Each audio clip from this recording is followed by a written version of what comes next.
Мы объединились в движении, чтобы обеспечить России великое будущее, чтобы сделать достойной и счастливой жизнь всех поколений, чтобы менять мир к лучшему. Реализовывать образовательные, спортивные и добровольческие проекты Сунжинский колледж с этого дня в движении первых. Открыть на базе СУЗа ячейку первичной организации – идея самих студентов. Выступаем с предложением об открытии первичного отделения РДДМ и просим директора на согласие открытия первичного отделения. Согласие дано, двустороннее соглашение о вступлении в первичную организацию подписано. Новая пионерия или движение первых – это свежий всероссийский проект, который объединяет все молодежные организации. Старт ему дал весной прошлого года Владимир Путин. Для меня очень отрадно, что ребята проявили сами инициативу присоединиться к движению первых, первичной организации российского движения детей и молодежи. Движение первых. Ну, я думаю, неспроста, наверное, не просто спонтанно это решение. У нас очень активные студенты. Они принимают участие и в волонтерском движении, и на республиканских форумах. Сейчас движение находится в начале своего пути. Как оно будет развиваться дальше и какие проекты будет воплощать в жизнь, зависит только от участников. Впрочем, сами добровольцы настроены позитивно.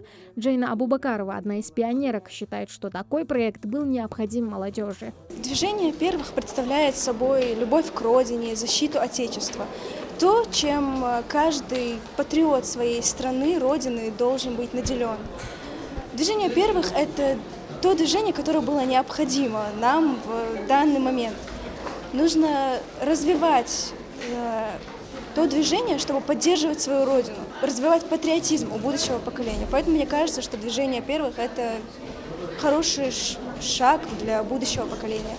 У движения первых 12 направлений, среди которых наука, волонтерство, спорт, культура и патриотизм. Главная цель – объединить школьников и студентов и показать им возможность развития в любой сфере. С конца декабря региональные отделения открылись в Сунжинском, Назрановском и Малгобекском районах. В организацию уже вошло более 10 тысяч человек. 3 месяца, как мы активно вовлеклись в деятельность движения первых, и есть очень приятные, позитивные результаты.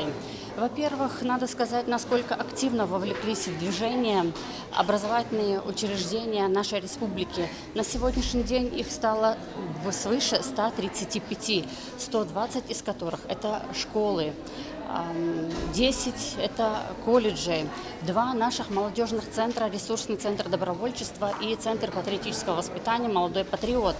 Это детский технопарк «Кванториум». И даже вот сегодня то, что происходило, это будет уже 136-е первичное отделение в рамках данного проекта. Наши ребята очень активно внедряются, и тем более вот эти 12 направлений движения, которые у нас есть, они для нас не новые. Наши ребята, они всячески во всех вот этих значимых мероприятиях участвовали. Но для нас это является дополнительным таким стимулом, чтобы мы могли на этих аспектах развивать и больше внедрять и пользоваться вот этим ресурсом. Участие в движении первых добровольное. Чтобы вступить в организацию до 14 лет, нужно письменное согласие родителей. А уже с 14 лет ребята могут самостоятельно обратиться с заявлением о приеме в первичное отделение. Тамара Хашагульгова, Асхаб Белакиев, Новости 24.